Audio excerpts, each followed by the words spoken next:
what are the steps to be followed to become the Upanishadic seeker? This is the question. What are the steps to be followed?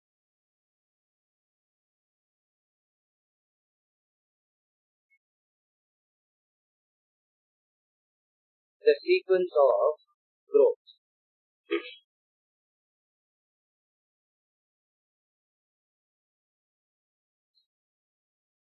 From Papa to Punya, from Punya to Chitta-Shuddhi, from Chitta-Shuddhi to Moksha. This is how gradations. This is how the growth happens. From Papa to Punya means from being selfish and self-centered to becoming unselfish. That is the shift from Papa to Punya. The Punya state is again an important factor because it is the Punya state that gives some stability to life, some kind of a stability which is a prerequisite for deeper inquiry. So, from Punya you move to Chitta-Shuddhi. Chitta-Shuddhi is where inner purification and all that come, which is more a dharma predominant life, dharma oriented life. A life where dharma becomes the primary factor. When you are selfish, Papa, Naraka, the focus is only on yourself and your benefits. From yourself and your benefits, you move on to the benefit of others. But again, it is still worldly only. There is no attention here on Chitta-Shuddhi, etc. So, from Papa to Punya, Punya to Chitta-Shuddhi. Chitta-Shuddhi means where the attention is on your purification. When all these three is rightly done, you become qualified for the Upanishad, you become qualified as an Upanishadic seeker. That's how it grows in these stages. It presupposes, as in what we discussed yesterday, in the initial session that we discussed yesterday, a very dharmic life becomes the prerequisite. Understand it? Dharmic life is very, very essential to become an Upanishadic seeker. Life of Dharma. That life of Dharma is so important. Why the life of Dharma becomes the prerequisite to become an Upanishadic seeker? In that life of Dharma, the attention is always upon, in the life of Dharma, the attention is not on benefiting you, not on benefiting the others. It is living life according to the natural law. You don't try to do good, you don't try to do bad, but you live life according to the natural law. That natural law is what we call as dharma. So, a dharmic life is a prerequisite for becoming an Upanishadic student.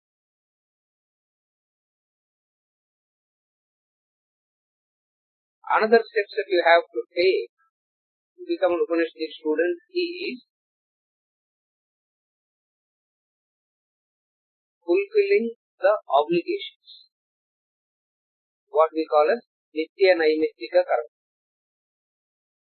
Unless you fulfill your Nitya Naimittika Karma, you can never become an Upanishadic student. So, Nitya Naimittika Karma also has to be done a lot. Step means don't take it progressively. All this has to be done as a lifestyle. It's not first you do this and then you do. So the Chitta-Shuddhi is one important aspect of the steps to become the Upanishadic student. The dharmic life. This is the Chitta-Shuddhi. Dharmic life and Chitta-Shuddhi are one and the same. The second important step that you all need to do is focus on the obligatory duty. Focusing on the obligatory duty means Nitya Naimittika karma has to be done. Where comes the challenge is, sir, already I am doing all of this, nothing is happening. If you have been doing all this, it will happen. If it is not happening, you are imagining that you are doing all this. In truth, you are not doing it all. You may imagine this, but the truth is you are not doing all this. Therefore, another important factor for this is the Nitya Naimittika karma. Nitya Naimittika karma means remembering the five every day and being grateful to the five. What in Sanskrit is called as Panchamaha Yajna. The great five acts. In Sanskrit is called Panchamaha Yajna. That Panchamaha Yajna is remembering the five and being grateful to the five every day as a lifestyle. What are the five?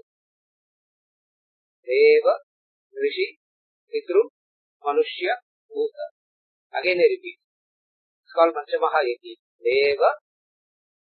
Deva means the gods. Devas means the gods.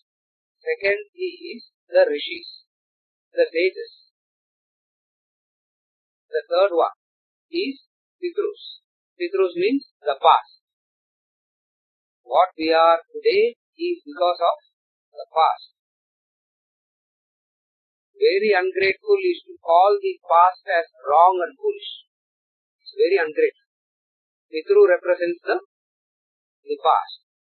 Literally they mean ancestors. It's not the ancestor. It is not worshipping the dead. It is being grateful to them because what we are is because of them. So, being grateful to them is the third important aspect of Panchamaha. Deva, Rishi, the third one is Pitu. The fourth one is Manushya, fellow beings, fellow humans. Manushya means the fellow humans. Then the fifth one is called Deva, Rishi, Pitu, Manushya, Bhutas. Bhutas means other species including the elements. Remembering the five and being grateful to the five every day is a very essential prerequisite for becoming Upanishadic seeker. Deva, Rishi, Pitru, Manushya. The Deva, Rishi, Pitru is more often worshipped. Manushya and Bhuta is an action alone. The Deva, Rishi, Pitru is prayer alone. The Manushya and Bhuta in action. So, combination of this Panchamaha Yajna, which is what is called as Brahma Yajna. The people do it as Brahma Yajna even today. Even today we are supposed to do it every day, but nobody is doing all this. Therefore, the steps for becoming an Upanishadic student: a dharmic life, following the Panchamaha Yajna.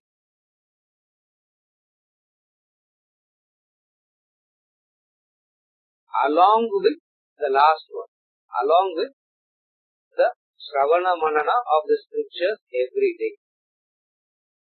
Along with all this, another important practice that you have to do is the Shravana and Manana of the scriptures, the Shastras every day. All these steps is followed. You can mix-match everything according to your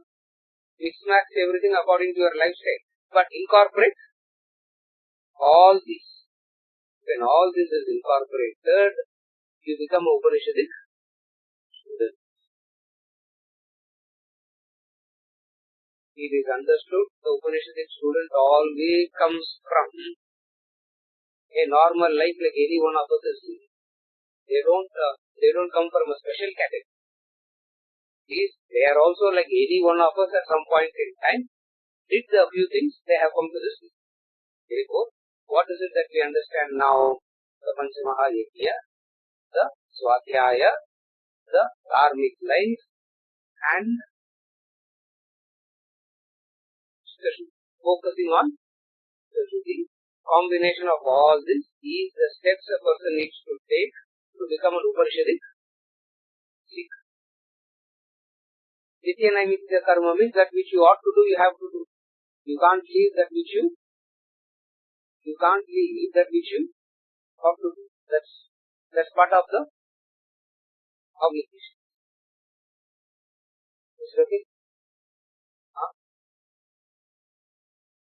Seriya? Okay.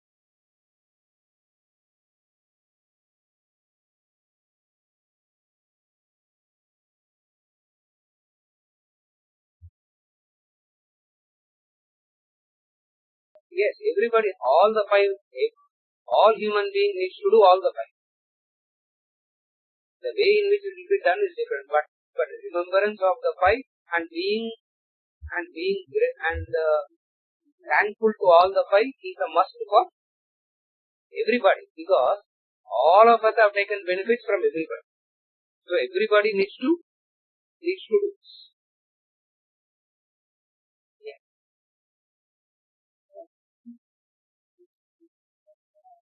Yes. Yes. Yes. Yes.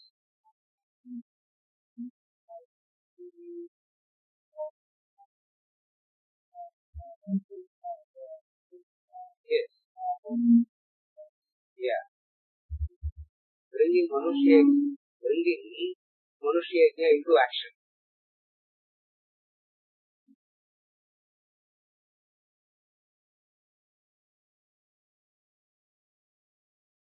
What is Manushya?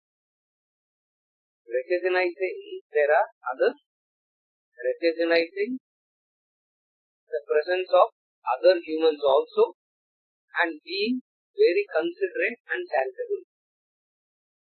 Manushya starts from home. Manushya starts. Where does Manushya start? At home. Charity begins at home. Manushya starts at home first.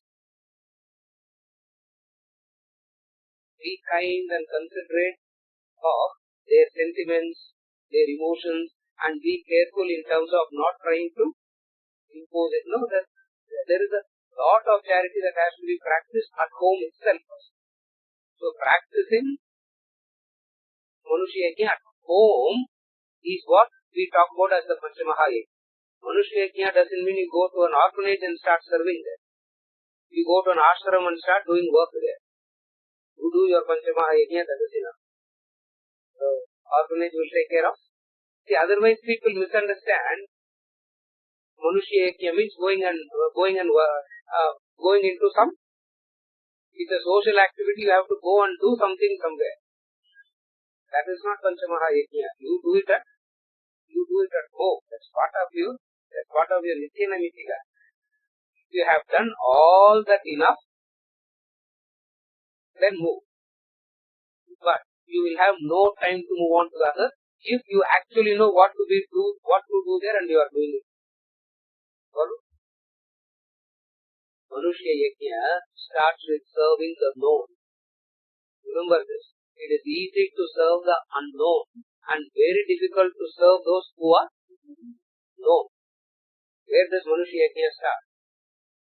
Manushya starts from serving the known.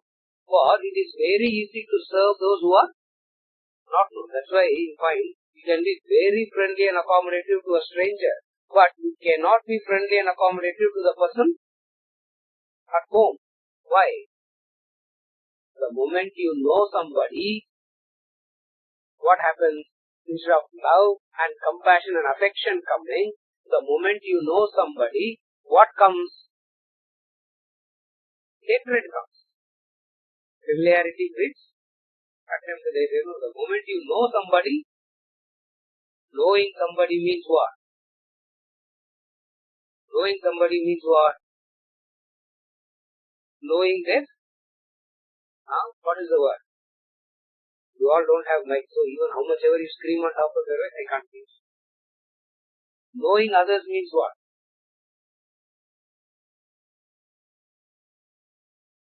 So many things in them will not be agreeable to you. so many things in them will be unpleasant to you. Because it is not agreeable to you and unpleasant to you, you don't stop serving. Why? Why? Because you have received a lot already. When you received a lot, you ignored all that and you received. Now when you are giving back, why do you want to go into the merits of that person when you want to give back? When you are receiving, you should look into the merits of a human being. Able to follow? When we receive, we are so blinded and we receive. வாங்கும்போது, we don't worry about the merits of anybody. When we say give back, that's the time we start worrying about the benefit. That's where we start discussing whether is he qualified. Oh, this person doesn't deserve this. Now when you take, you didn't think about all this, no? Are you able to follow? When you take, you didn't worry about anything. Similarly, when you give also, this is called Manushya Eki. This is how you have to understand. You follow? In Vedanta, Master, how much ever you ask what to do, we will not say what. We will only say how to understand it rightly. You understand it rightly, in your house you can do it according to the needs there. Desha Kala Patra. If you ask what to do, we can say what to do only in relation to the time, the place, the person, the situation. Without reference to Desha Kala Patra, we can never say what to do. But concept is clear. What is the concept? This is the idea. This is the concept. What is it? When you receive, how did you receive? You didn't worry about anything from them when you receive. So when you are giving back, how you should give back? Same thing. You become so selfless there. Then you are qualified to become Upanishadic. So the question is what? Don't forget the basic question. What if we do, we can become an Upanishadic? Okay, Bhaskar? Answer, sir.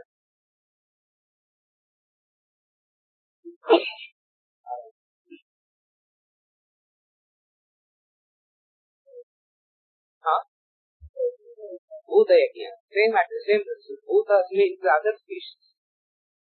Like,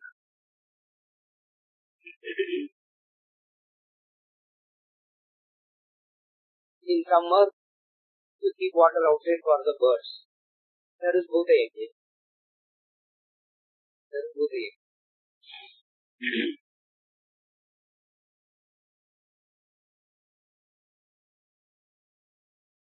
Acharya gave a beautiful way of doing this Bhuta Yajna. One of the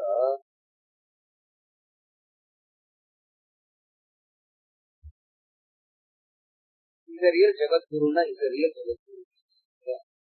We call Jagat Guru, no? They are called Jagat Guru. Jagat Guru, he is a real Jagat Guru. So, one lady came and asked,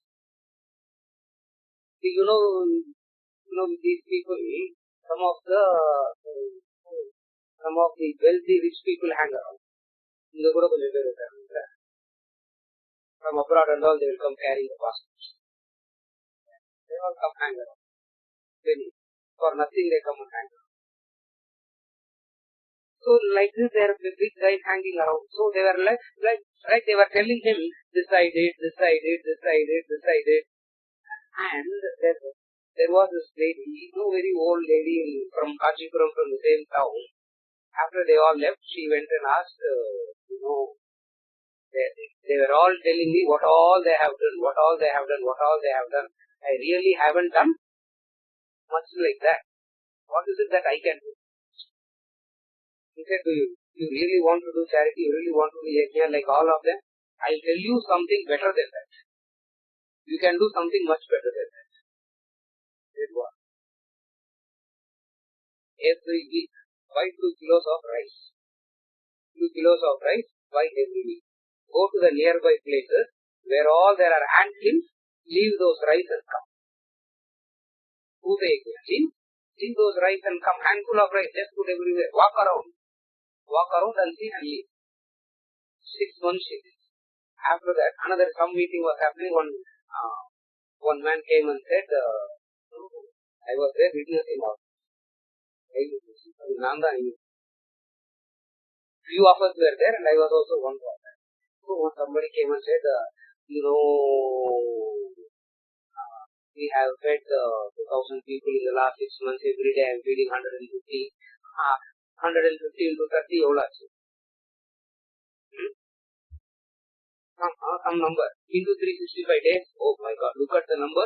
That many people I am feeding every year. You can go all that. But I know a lady here who is feeding millions. He said, I know a lady who is feeding billions here. This man is getting worried now. Who's more richer than him now? Who's feeding billions? He called that lady and said, what are you doing? She said, what she is doing. You understand Bhuta Yajna? You don't have to do big Annadana Mandal. You don't have to do. Bhuta Yajna is doing things so. You want to be an Upanishadic student, Bhaskar, extravagant alam manugad. If you want to Punya Karma, you have to do extravagant. If you really want to be an Upanishadic seeker, everyone follow ma? Upanishadic seeker, extravagant things and all doesn't help. Keep it as minimalist, keep it as simple as it. Then only become the Upanishadic seeker. You want to do Punya Karma means you do all those big extravagant things and all for Punya Karma. Who they? Is okay, Bhaskar?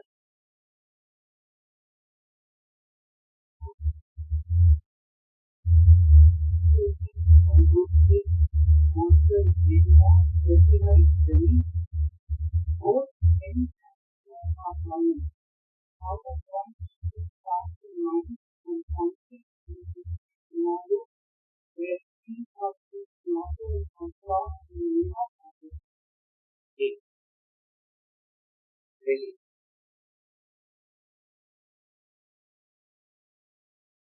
We go to the next question.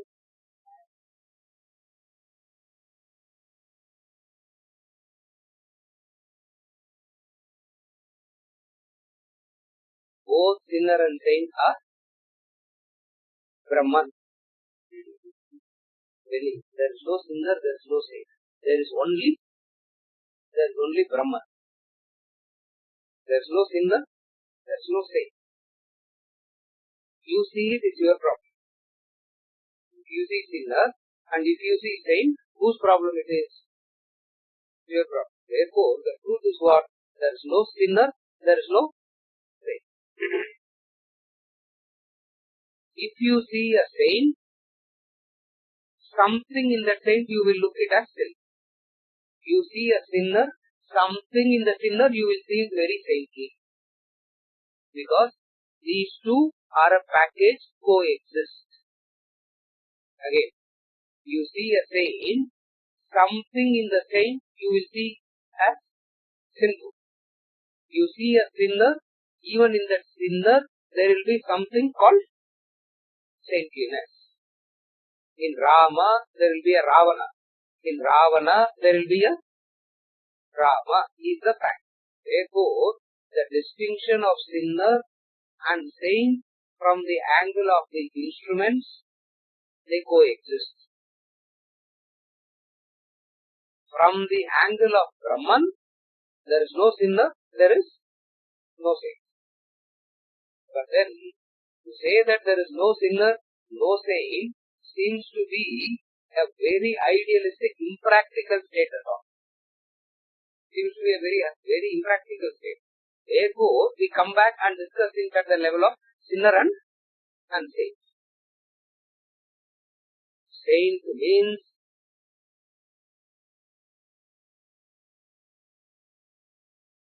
whose positive karmas is a lot. That person is called a saint. Sinner means whose negative karmas are lot. What is the difference between sinner and saint? It's based on the karmic consequences that they are experiencing. The person who is experiencing the lot of positive karmic consequences is known as a saint. A person who is experiencing lot of negative karmic consequences is called as a is called as the sinner. This is one answer. Another answer. What is the next clarification? He asked, why are we slaughtered?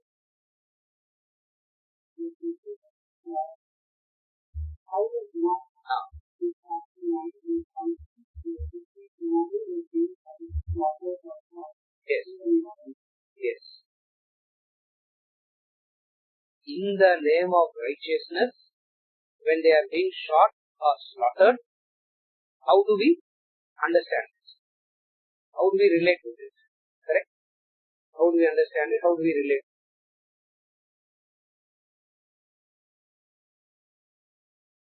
To say that you are righteous, for a person to take the stance that I am being righteous, somebody has to certify that you are righteous. You can't self-certify. There is no self-righteousness. Somebody has to certify that you are righteous. Most of the time, we certify ourselves. Self-certification is given to our own. We all say that we are all self-righteous. It is not something that you do to yourself. Somebody from outside somebody other than you has to certify. If you certify yourself, that's the tragedy of it. It is the self-righteous people deciding what is right and what is wrong. On what basis the self-righteous people decide? They decide based on their conditioning. You come from certain conditioning, certain things will appear as right and as wrong. Therefore, the self-righteous people, considering things as right and wrong, start doing all this. How do you understand that? You understand that they are acting from the realm of ignorance. They are acting from the realm of ignorance. How do you want to deal with it? Again, it differs from person to person, situation to situation.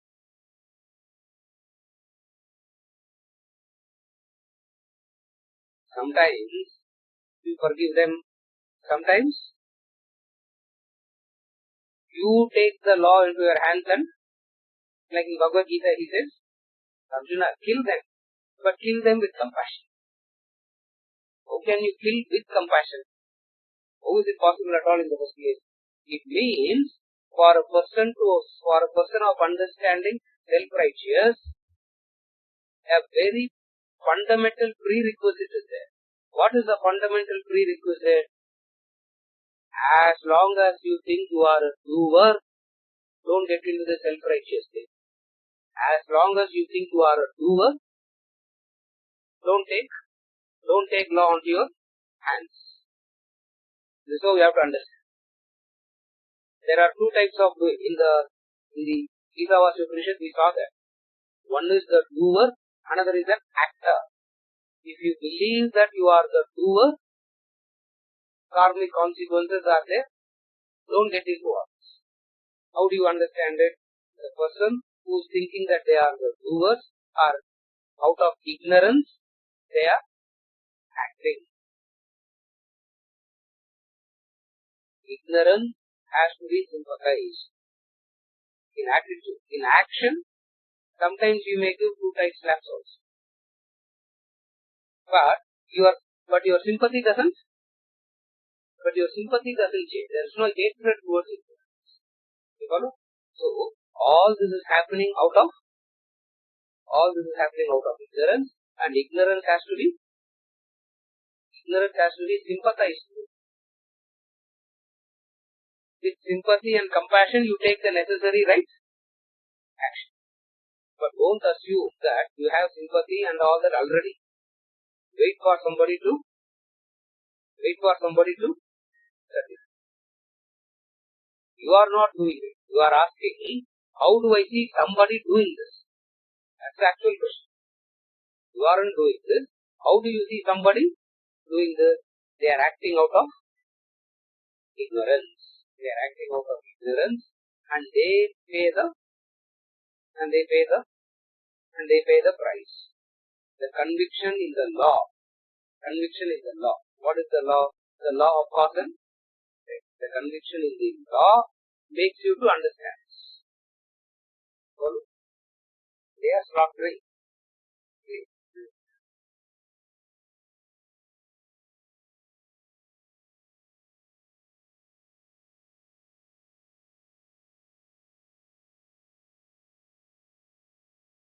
The moment you invoke God, goodness, welfare of others, the ego thinks it can do anything and everything. This is ignorance. Again, what is that ignorance? The moment you invoke something like higher, God, etc., you believe that you can do anything and everything. That's why I always give this example. You shout at somebody that day, that night you will feel bad. Or 2 days later, you will feel bad. Then why did I shout so much? That person, this kind of expression of anger isn't warranted, required. You feel like apologizing. You apologize also. That's normal. No? The moment you bring in the name of God, you can slaughter millions and not feel no remorse at all. Why? Because the ego has gotten into the height of delusion. What is the delusion? What is the delusion? It has invoked the higher.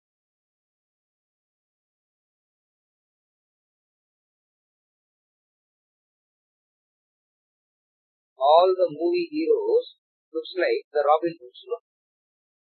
Stealing and murdering from the rich seems to be correct as long as you are doing something for the poor. How does it justify? But then they think it is the right thing to do. And we also will clap at them. We also think that they are right. Why? Because we have a very weird notion of ethics and morals. We have a very weird notion of right and wrong. Therefore, what is ignorance here? The ego has brought in higher. The moment you bring something higher, you genuinely believe you can do anything and everything. Ignorance means you think you are above the law. Ignorance means you think you are above the law. That is ignorance. You are not above the law.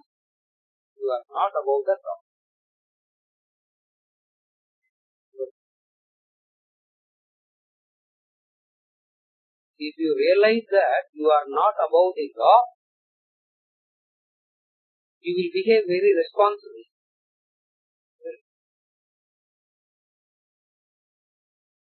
Like supposing every few feet there is a camera here watching you. How you will be?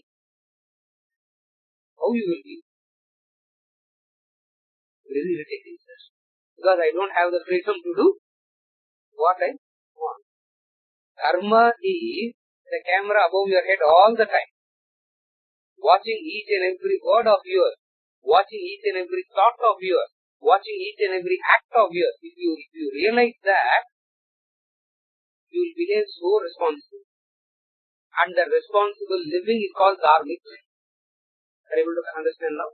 The responsible way of living is called dharmic life. What is dharmic life? There is a camera always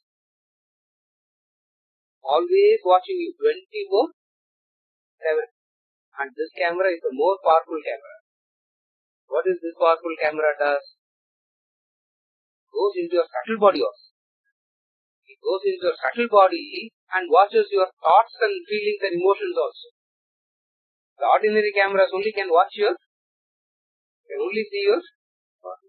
This is dharma. That's called yama. Symbolically, we have a god representing that. That god in the Hindu tradition is called as Lord Yama. Therefore, they say Yama is watching you all the time. From childhood, they are scared. From Yama is watching you all the time. Yama is watching you all the time. Even in deep sleep also, he will come and take on. It means what? You will behave so responsible. No dvesha, You will not have any hatred towards. You love so much, and when you love so much, where will the thought of hurt come? You cannot hurt. Where there is no love only, hurt comes. In selfishness, in selfish and self-centeredness only, we have no problem hurting. Where there is love, you will not want to. You will not want to. You follow? This is how it works. So what is ignorance here?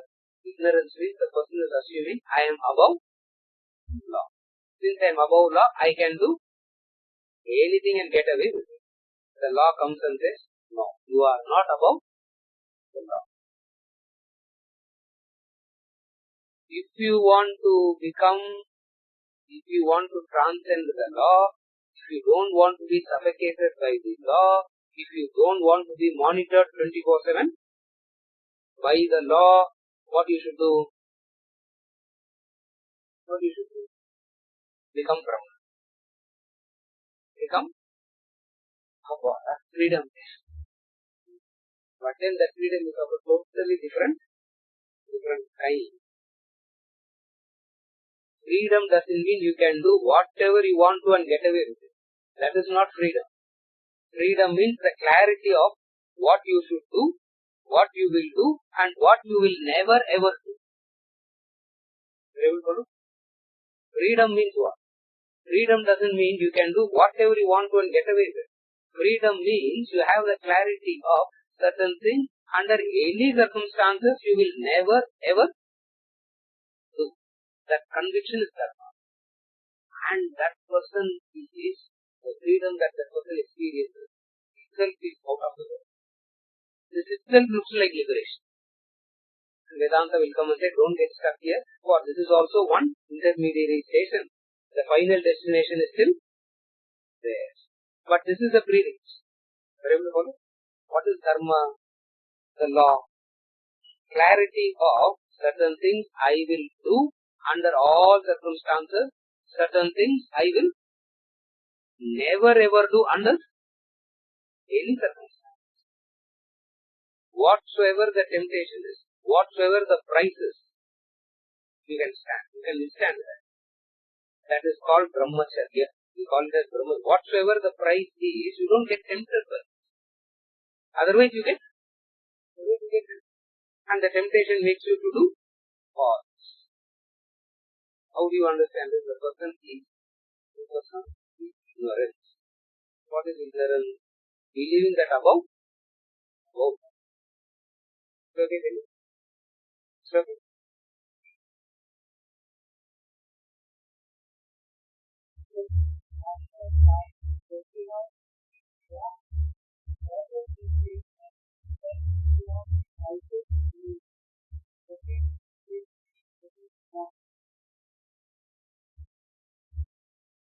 Read the question again. Yeah. Who's the questioner? Right.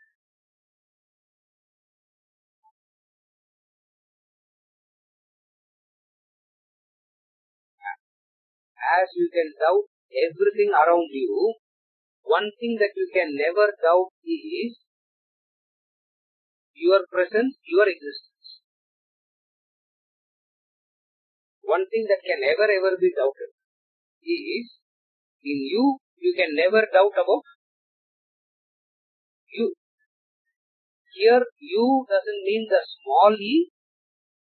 Here, the you means the capital, not the small e.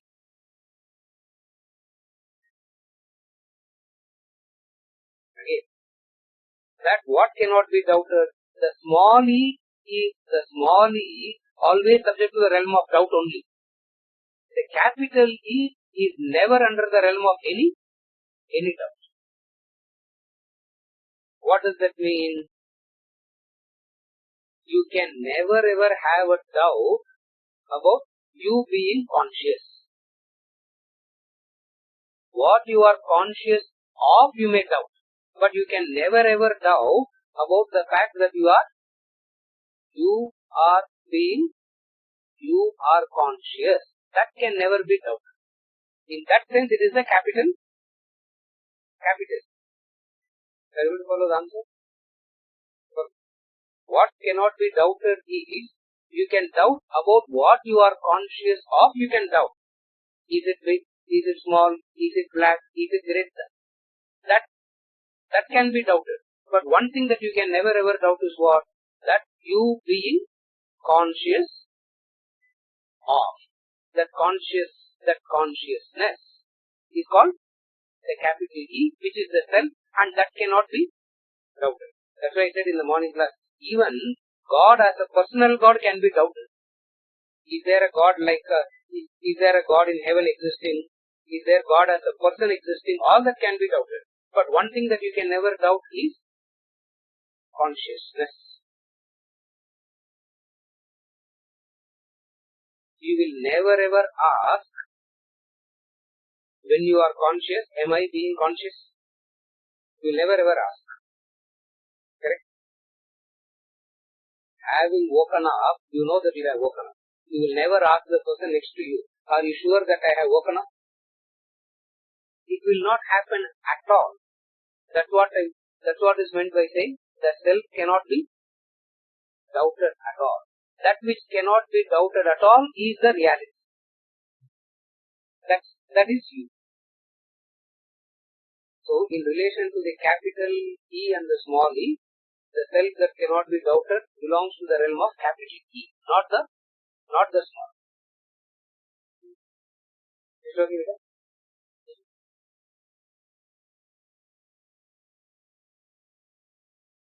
What you are seeing, you may doubt, but you will never doubt, am I seeing? Are you able to follow? What you are seeing, you may ask. What is that? You may ask. But you will never ask, are you sure that I am seeing? Are you sure that I am feeling? Are you sure that I am alive? You will not ask that question. Because except that, everything can be. If you start doubting that, then there is something wrong in the person. And that doesn't happen. Because that's what the Upanishad calls it as the real self. And that real self is what you are. That's how it comes. So, what is the difference between the small e and the capital E in relation to the self cannot be doubted? The small e can be doubted. The capital E cannot be doubted. Follow the difference? Is it okay?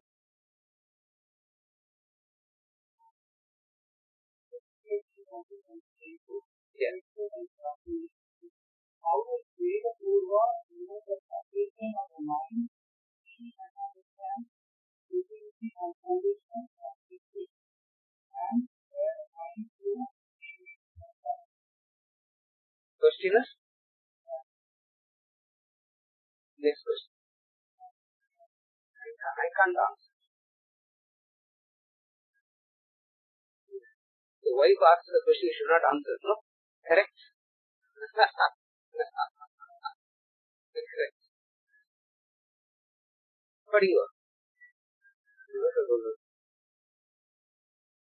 How does Veda Purva know the condition of the mind and understand the utility and foundation of this? Yeah. And prepare the mind to receive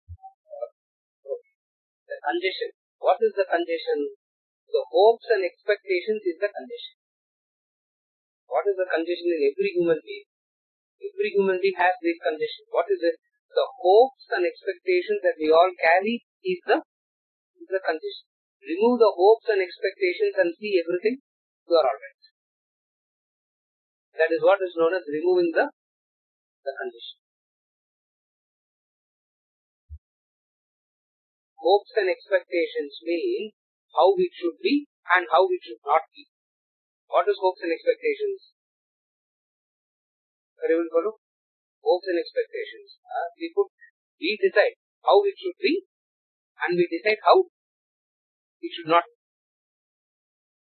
This causes condition. Why? Because you go on putting this condition to the world and the world behaves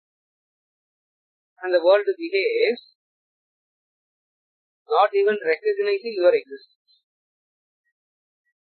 You go on putting these conditions, you go on expecting this from the world, and how the world behaves, how the world continues, as though you don't exist. The truth is you don't. The truth is that.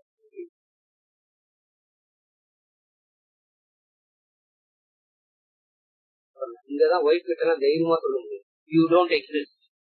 After the class and all, I will not say this. You don't exist. What is the condition? The hopes and expectations. What is the hope and expectation?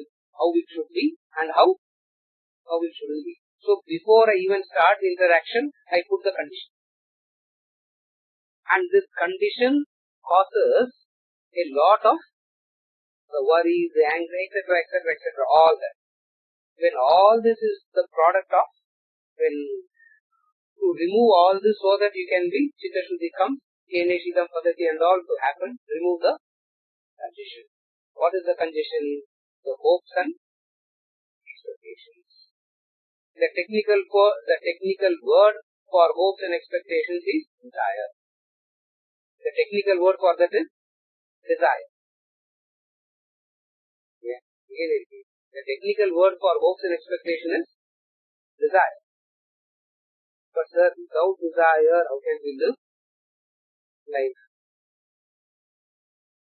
With desire, you have not lived the life. Try without desire and see what happens. Are you able to follow? For Keneshidam Padati, that's the bold attempt you are making. It's a very bold experiment. I have been living with the desires and I have been fulfilling a lot of desires. Some goes unfulfilled, some goes partially fulfilled, some gets fully fulfilled. In spite of all these, what has happened to me? Nothing has happened. Therefore, let me try this new way of living. What is this new way of living? Whatever we discussed as answer to the first question. The Panchamaha Yajna, the dharmic way of life, etc. And see what happens. When you live that life, when you live this life, there is the maturity. Keneshidam Padati and all you can ask for. You follow? It is the condition is because of the desires. And how desire causes condition? How desire causes condition?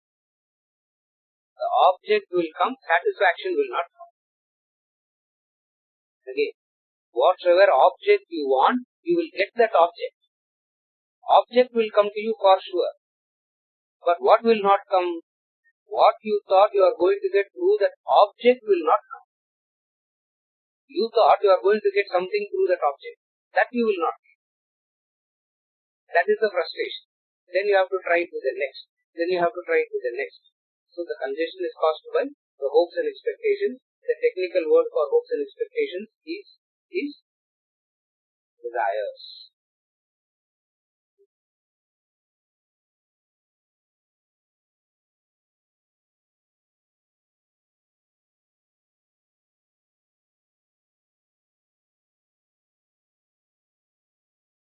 Congestion means what we call gridla. It's all so much intertwined that you can never ever move in any direction. That is congestion. You feel like you are so stuck. You feel like you are so stuck, and you feel like you no way that you can. Because anywhere you go, you are back to the same point. Anywhere you go, you are back to the same. That is the condition. Is it okay? Before clarification comes, go to the next question. Oh. How does one take and reduce the world to conscious how does the world affect the How does the urge to speak affect the spiritual growth? Look at Meera Krishna. Meera Krishna, is she here? I can't see her. Constantly,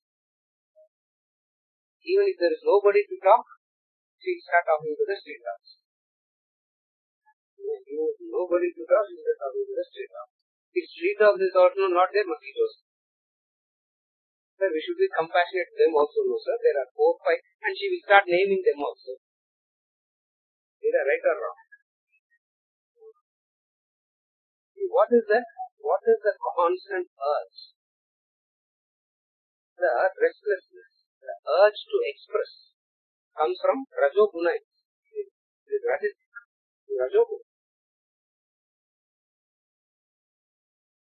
One expression of the Rajoguna is the speech. Human beings have 3 ways of action. Kayakam karma, Vachikam karma, Manasam karma. One set of actions is done through the mind and intellect, subtle, through the thought. Another is through the word. Another is through the deed. In English we call it as thought, word and deed. In Sanskrit it is called Manasam karma, Vachikam karma, Kayakam karma. Therefore, one of the important ways by which the human being expresses is through words. It is natural. It is natural to be expressing through the words. The problem is not with talking. The problem is what am I talking? The subject matter. The subject matter of talking is important. Vachikam karma. In the 17th chapter of the Bhagavad Gita, he calls it as Vak Tapas. Vangmayam Tapas Uchyate, he says. This they call Arjuna as the Vak Tapas. One of the important verses in the 17th chapter of the Bhagavad Gita. Anutveka karam vakyam satyam priyam hitam. How the words should be? It should be satyam. First it has to be.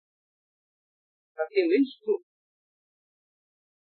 Most of the time, we speak the truth only to hurt the other. Whenever you want to take revenge, you will start speaking the truth. Most of the time. We are not interested in the truth per se. Satyam. It is not just being Satyam alone. Priyam. The words that you use must be very, very important. Priyam are. And then Hitam. Hitam means present. No, it's not. How do you translate Hitam in English? Beneficial. Here the climate now is not too cold, not too warm. It is Hitam. This is called Hitam. Tamil Hidamar says. It means it's not too hot, it's not too cold, it's so present. Satyam, Priyam, the words that you use, Anutveka karam.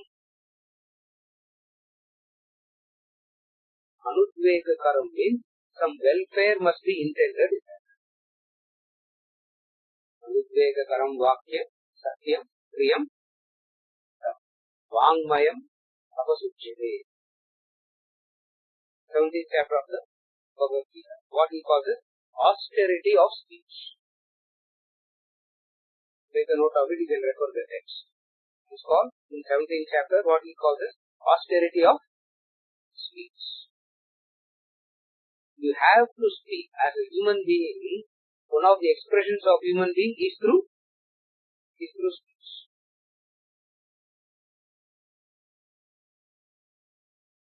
What aspect of the speech has to be restrained? What aspect of the speech has to be restrained?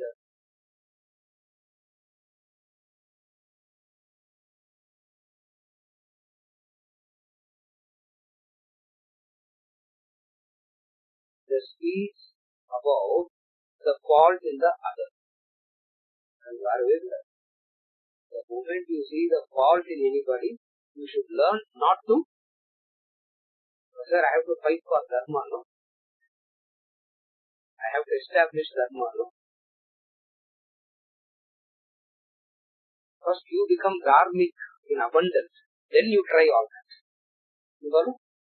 We have to fight for the righteous cause. No? We have to speak up. No? We have to speak up. We have to speak up. If you don't speak up, you will not get it. You speak up. What will happen? It is so detrimental. So walk tapas is very, very important.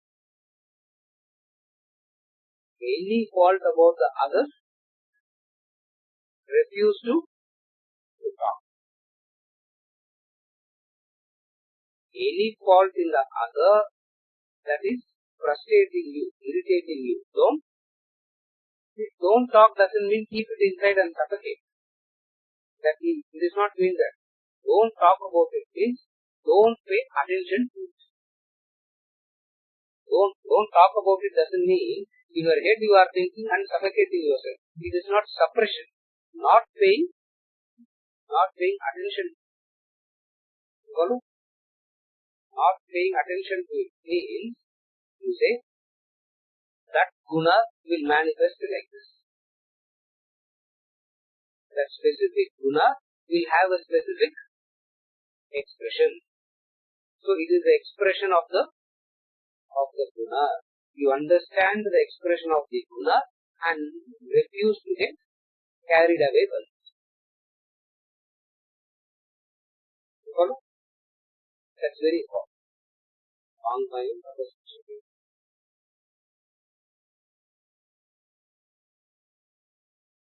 We will not know how to talk if we stop insulting the other. If we stop talking about the faults of the other, we will not know what to talk. That's why in the initial conversation, they always ask, how is the weather?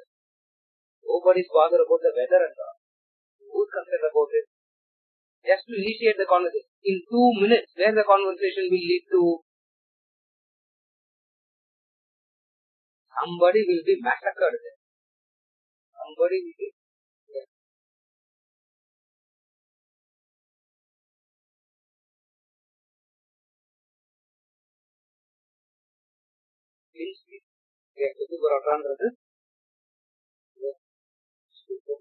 Number one. English make a mincemeat of the two words. Nudvegakara should be. Because this you should not do. Then what you should do? Then what kind of speech should come? That's why we have the tradition of shloka, chanting, sahasranama. All this why you do this as much as possible. That's why we have all that. So it becomes part of the training. But mechanically saying it doesn't work. No, simply doing process. Even without doing wrong. Mechanically, I don't want to go to school. After understanding the importance of education, I'll go to school. Will the child ever go to school? Mechanically and all, you should not do such. With understanding only, you should do. If you don't do, you can never understand. So, of the two, there is only one choice. What? Doing first or understanding and doing. Simply do. But it is mechanical, no? Anything we do, we should do with the understanding, no? You look back into your life. What all you have understood now, you started without understanding. Have you ever did anything with understanding? You cannot. You only do. Example. When the child goes to school, does it understand the importance of education, go to school? Does it understand the importance of education and go to school? Somebody else who understands the importance of education has to guide the child to school. Are you able to follow what I say? Therefore, what is the training? What all you want to talk? The shloka, the sahasranama, the prayers, all the good things that you want to say, keep saying that.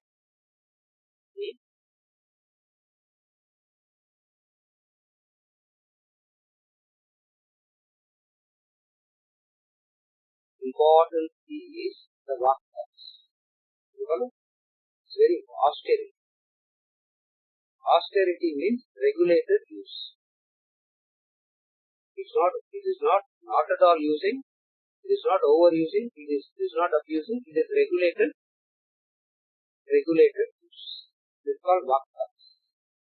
You follow? This is very, what you should do. Any discussion about the fault of the other, don't speak. Kenopanishad goes one step higher. At least Anudvega Karam Vakyam Satyam Priyam Chatam and all is Bhagavad Gita. Kenopanishad goes one step deeper, one step higher. Anya Vachaha na vimunchati iti. Anya Vachaha na vimunchati iti means, if at all you want to talk about God, Brahman. If you don't have anything to talk about God, Brahman, don't talk. It takes it to that rate. Anudvega Karam Vakyam Satyam Priyam Chatam is Gita. The Kenopanishad goes one step deeper. Don't talk. Desist from all other thoughts. That's why I want to give discourses on Brahman to everybody, sir. Nobody is willing to listen. Prabhu.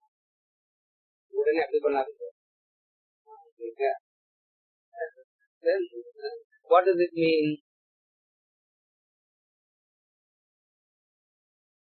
The talk that you give to yourself is very important. The inner conversation that you have to yourself must be Satyam, Priyam, Hitam about Brahman. That's what Vak Tapas means. It's not actually about what you talk to others. That is the most inconsequential. In fact, the inner conversations that you have about yourself is what will manifest as the words that you have towards others. What is the inner conversation that you have within yourself about the virtues, about the morality, about dharma, about the higher? If that is your inner conversation all the time, automatically austerity in speech and all. Therefore, the inner conversation that you have is more important than worrying about what you are telling, what you are speaking to the others. Vak tapas is not about what you speak to the others. Vak tapas is what you talk to yourself. Ramakirtan. Lecture to yourself before you lecture others. Lecture to yourself. If you can't lecture to yourself, what you do? Come to shelter resorts, make 40-50 people pay and talk to them. Yeah. Some 40-50 people will come. Yeah. From London, they will come to London.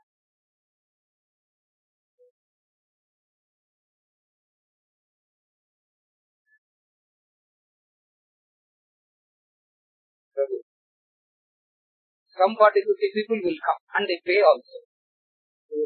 You see that? Vak tapas means the conversations that you have within yourself. What is the conversation that you should have within yourself? About the Satyam, about the Priyam, about the reality of life. Is it okay? It is very important about the Vak tapas has to be practiced in relation to yourself first. It is not in relation to the other. And most of the time we think it is in relation to the other. It is related to the other also, but you cannot practice it. If you do the practice of Vak tapas within yourself, it will be easy to do it on the other. Everyone follow? Do it within yourself. The inner, what nowadays they call it the inner conversations. Everybody, we all talk to ourselves a lot, no first. Maximum conversation you have is with whom? Is with yourself. That's where Vak tapas is very important. Are you able to follow? Maximum conversation that I have is with whom? Myself first. You will have with yourself. Venkat will have with me. Venkat will have with himself. Sakshi will have with Sakshi only. It means Vak tapas has to be practiced where? oneself. Anya vacha navivinchati iti Kundabhusha.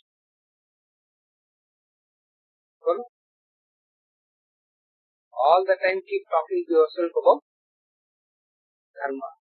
All the time keep talking to you about the divine.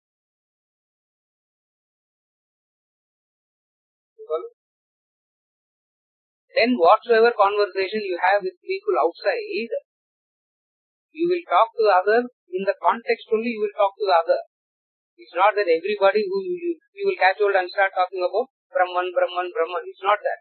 You will know exactly what to talk to the other in the context. But how it will be Priyam, Hitam, etc. will come naturally. Are you able to understand the connection? The right inner conversations that you have will give you a maturity, and with that maturity, when you interact with the other, the Priyam, Hitam and all will be very, very natural. You don't have to make any artificial effort to do all this. It becomes part of it. Is it okay? Is it okay? One more we'll take and we'll come. Alright, go.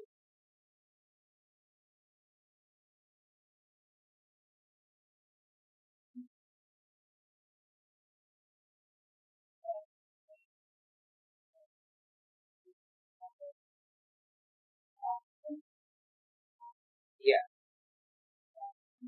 the word, speech. Yes. Action that which is done through the body, the instruments. That's the difference. That which is done through the hands and the legs is Kayakam Karma. That which is done through the organ of speech is Vachikam Karma. That which is done through the internal instruments of mind and intellect is Manasam Karma. The word Manasam Karma means it is implied. The subtle body, the mind and intellect. Vachikam Karma means organ of speech. Kayakam Karma means that which is done through hands and legs. Three types of actions.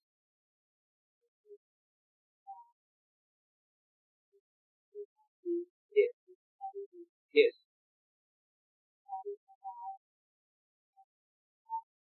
Yes. What? I didn't understand what she said last. Hitting somebody. Oh, hitting somebody. Who are you hitting now? For you to ask this question. Yes. Hitting somebody is Kayaka. I wish I can hit you, but I can't. Is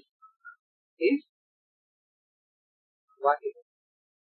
Manasa means you can't even say that to that person. You go inside the room and say, how I wish I break the head of that person. You understand saying Manasam Karma, Vachikam Karma, Kayaka. Is it okay? You want to shout at the boss. You want to shout at the boss. You really want to call the boss as what the boss actually is. Isn't it? You really want to call the boss actually what the boss is. You feel like saying that. But it's not economical to say to the boss, no. So what you do, you'll come out and tell the colleague. So why, what karma we did this? You'll be stuck with the boss like this. Now, sometimes you can't even tell this to the colleague because the colleague will go and tell the boss. Now what do? You go into the room. You go into the room, lock the door and Manasam Karma, Vachikam Karma. Is it okay?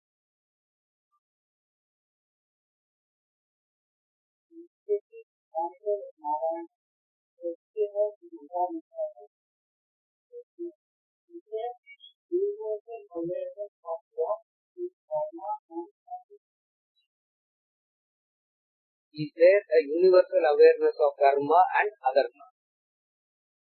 Dharma is of two. One is called sadharana dharma, common sense. Another is Vishesha Dharma that applies to time, place and situation. There are Dharma itself is divided into two. Are you able to see now?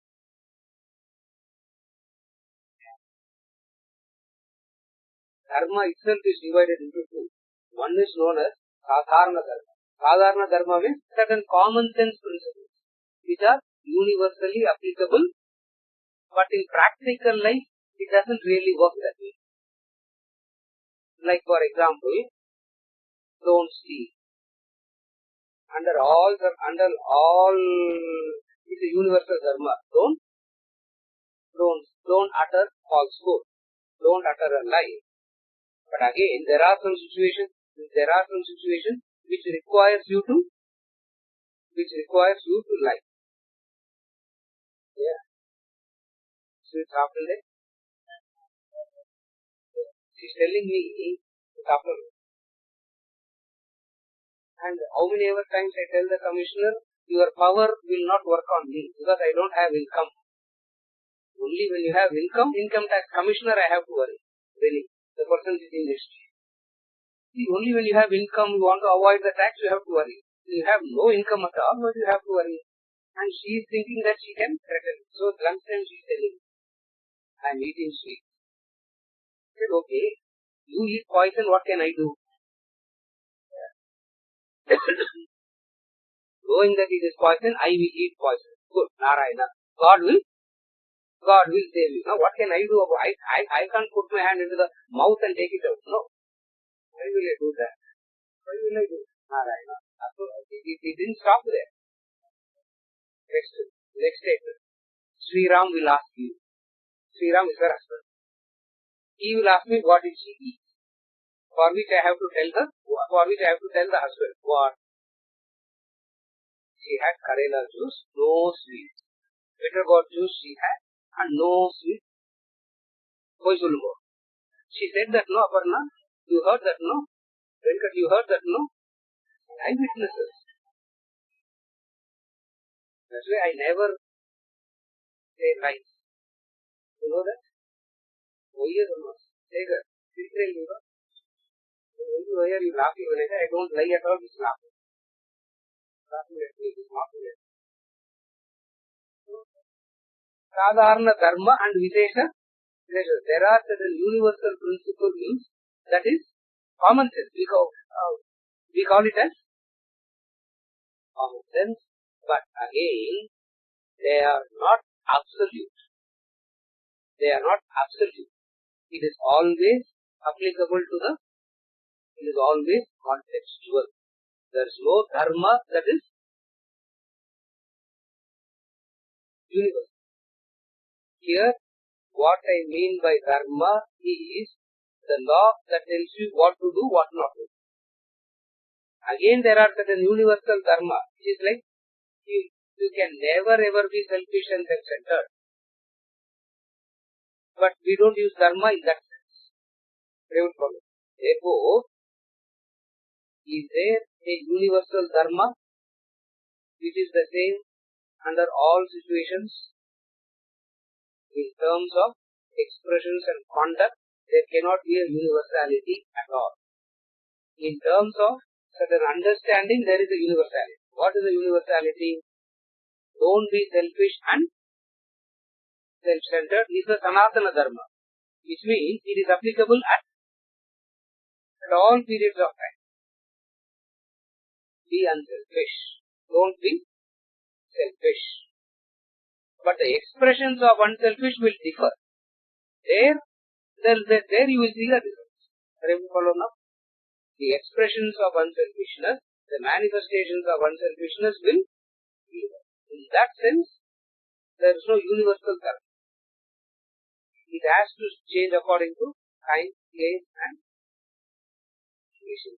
It necessarily changes.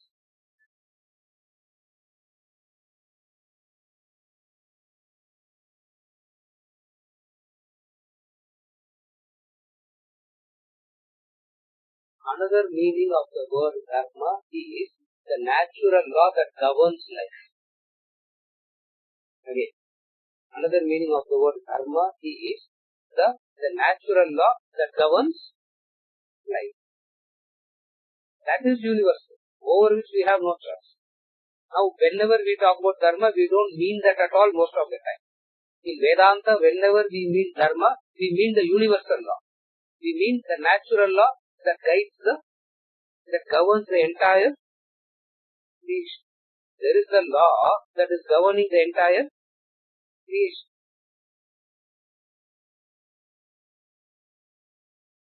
I will further complicate it.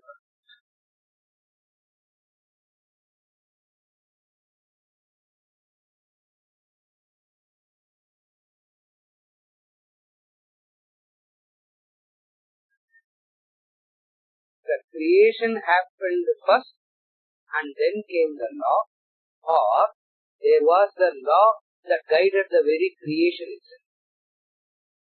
Ask this question, you will understand that. Again, very good one. Did the law evolve after creation happened, or was there a law that governed the very creation itself? If there was a law that governed the very creation itself, that law is called dharma. That law is called universal law, that is sanatana, that applies at all periods of. So here, how we use the word dharma makes a lot of difference. In some sense, dharma means the code of conduct, the do's and don'ts, etc. In another sense, dharma means the natural law that governs life. When we talk about the natural law that governs life, we call it as sanatana dharma, which is universal. If we talk about the manifestations, the expressions, the code of conduct, etc., the first answer comes. What is the first answer? The Vishesha dharma and Sadharana dharma. So, from what angle you are addressing dharma, the answer will differ. I gave both answers. We talk about dharma from the angle of the natural order. That doesn't change at all. It remains the same. That is called Sanatana Dharma. To understand Sanatana Dharma, ask this question. Was creation chaotic in the beginning and then came order? Or was it orderly from the beginning? This is a question for contemplation, reflection contemplation. Again I repeat the same question. Always ask this. The creation happened first, which was chaotic, and then law came in and brought an order. Because law means to bring an order. Law means that which brings an order. Was creation chaotic in the beginning and then law came in to bring about an order, or was there an order from the beginning? This is a very important question to understand. This understanding is very important to know whether dharma is universal or contextual.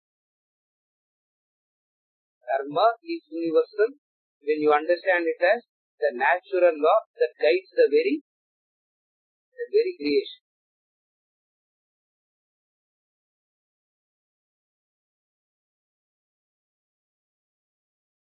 Is evolution a law, or changes are you calling it as evolution?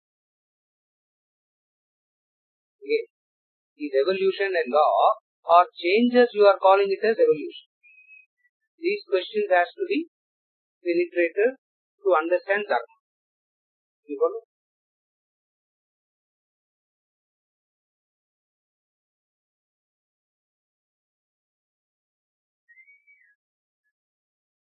On Dharma Shastra itself, I feel like talking most of the times. It was such an interesting, such a beautiful topic to discuss.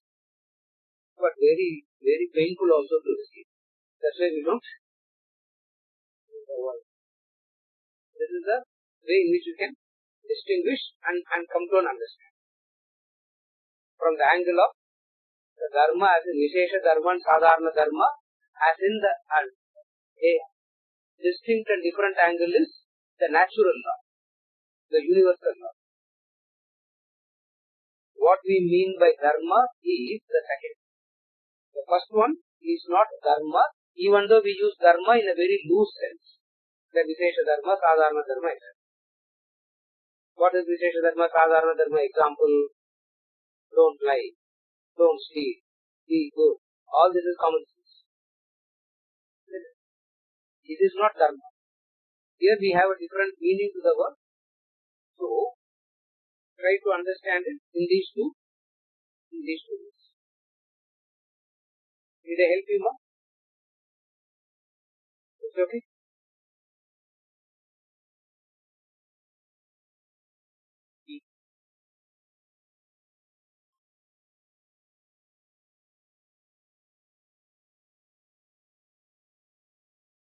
The question is, when you say you live a dharmic life to attain Chitta Shuddhi, what does that dharma means?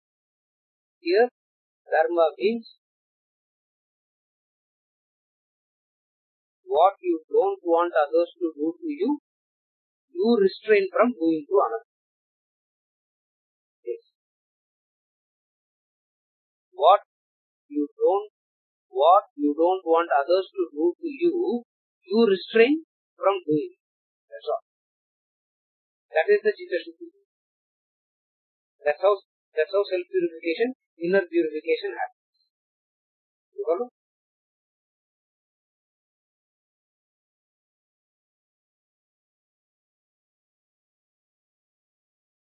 Yes.